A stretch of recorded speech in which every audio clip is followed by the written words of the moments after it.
And welcome back. It's time for another installment of Flashpoint. This week, Mike Holfeld sits down with a local musician on how he was able to fulfill one last wish with music. Hi everyone, I'm Mike Holfeld. Today on Flashpoint, something a little different. You know you're going to love this.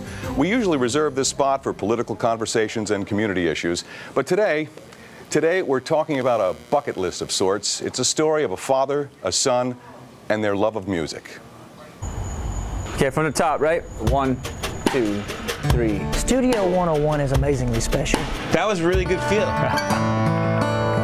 They believe in what we do as artists. That's a good feel right there. And it's not a business. It's not a business. It's a place where you can go be an artist. Nice timing on that. Isn't that great? You can put your heart on record. Let me say this real quick. Give me a second. And it's magical. So cool.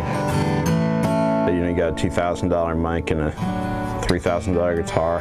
What could go wrong? Well, the player. For musicians, studio time can be a rewarding, So I'm always excited to be in the studio. fun, Because you never know what's going to blossom from it. and stressful process. It's like a microscope for your playing. It's terrifying and exhilarating at the same time. There's a pressure I'm going to listen to it one more time. to make every note perfect. Once you lay it down, it's there forever. But sometimes that's not the point at all. It's perfect because it's perfectly imperfect. It's just so beautiful. Patrick Gibson and his band have been here before. That song right there does something. The singer-songwriter has 3 releases and a passionate fan base. We play out as often as we can. But this latest project So we're just trying to finish up this project to get it out. may be his most meaningful. This is my dad's legacy. You see, this session isn't about catchy hooks or radio airplay. Dad was ultimately diagnosed with stage 4 colon cancer. It's about honoring a dying wish. That was Dad's dream, to cut a gospel record on a professional level. That was Dad's dream, to cut a gospel record with me. Whenever y'all are ready, I'm ready. And for 3 nights late last year, they did just that. It's inoperable. 18 months what they give me. Candid and to the point, 57-year-old Steve Gibson spent some of his final days right here in this studio. I'm just a pilgrim on this road, saints. Belting out raw, I'm just a pilgrim on unfiltered gospel. road, saints. Dad was a great musician. He had a great heart for music. He was intimidated. He's never been in a recording studio before, as talented as he was. Just like you, I'm just trying to get home. Together they sang music of the church, This road music of the soul, I'm walking, music his son Patrick hopes will live on to inspire others. We're just people walking this earth, you know, trying to do God's work, but we're going to stumble and we're going to fall. We're just another pilgrim on the road. Stumbling, falling, it's part of life. And it's something to which he and his dad were not immune. There was a point in my life where I felt I didn't care if he was in my life, you know, because we felt abandoned. Which makes this project all the more special. This absolutely was a second chance. We learned how to forgive. We came together. We made music. You know, that's pretty dang awesome. That's pretty dang awesome. Brought together as much by faith as fate. Music and the gospel is what brought us back together. And not only facing death, Yeah, with this chemo I've been on, man, it just takes your breath away also. I'm trying to do this and keep my breath right. but praising it in song. Honestly, you know, the whole time we were in the studio, like, all fear is gone.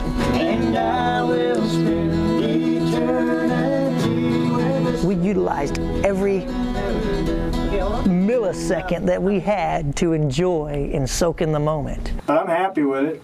Just let the sun shine, you know. Yeah, good job, buddy. You did great. So we record this record in December, Okay, brother. and then in Not February, this way. he passes. Follow me. Kind of makes you wonder if he was holding on for that, huh?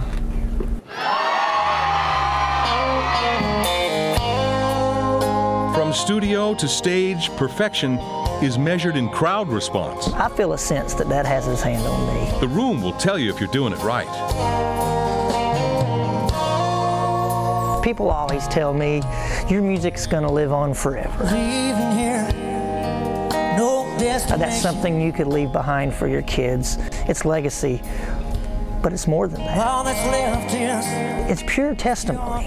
It's pure testimony about life. I think every song I ever sing, I'm always gonna remember my dad. How do you get the people to get this? Like, that's the hardest part, is how do you get them to understand this? Months later, Isn't that pretty? they'll return to the studio and this tiny room There you go. This is the real to deal. mix it all together. But he does have a really nice tone, you know? All of our life led to this. A second chance Woo! Right? Dad put it in there, brother. Come on. with the power to live on. There's no do-overs. The music Dad gave us here, there's no changing it. There's no redoing it. Gambling and fear. I want to know, what are they doing there? Down, down, down, down. It's perfect in its own way. It's perfect the way it needs to be. He's in the valley for me. It's Dad perfect. Love you, Dad. I love you too, son. That ending gets to me every time. Every time. Was it Dad perfect? Dad was amazing. Yeah, that mix is phenomenal. Patrick Gibson joins us now this morning. You miss your dad, don't you? I do. A lot of us do. What did you love most about him?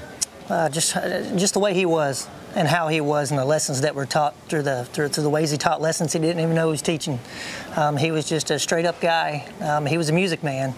Music's big in our family, and that was a huge influence on me. Yeah, I lost my dad to cancer too, so I know what you're going through, and my condolences obviously from myself and the entire station. Doing this in the newsroom, because this really is a special moment, a story you're sharing with us.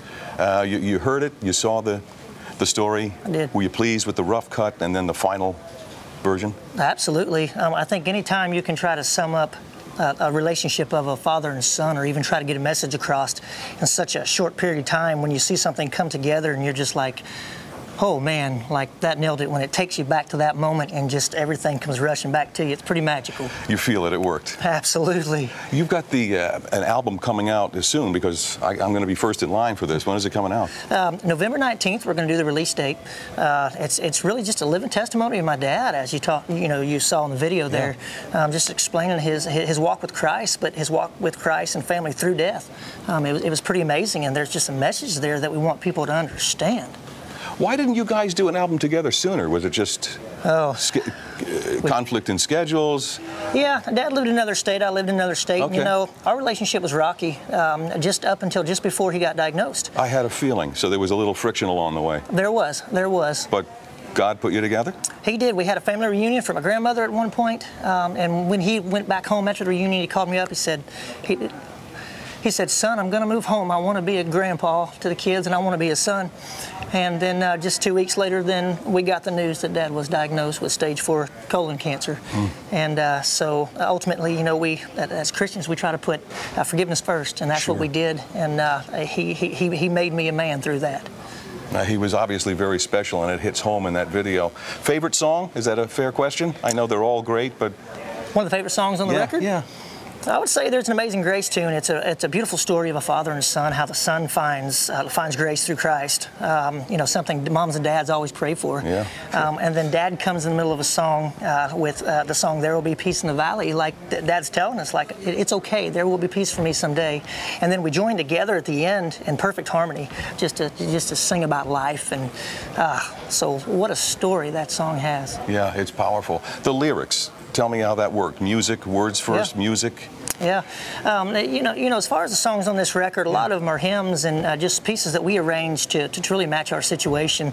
So, of course, lyrics started. Anytime you mess with hymns, it's what the song means.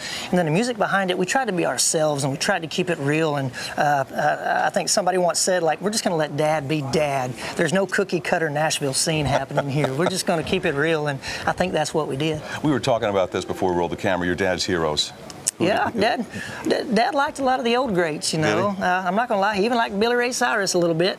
Did he? He was a Merle Haggard fan, you know, he was a Steve Miller fan. He was a mix of everything, but I think most of all, he really enjoyed and he admired his family and his uncles that played music as well.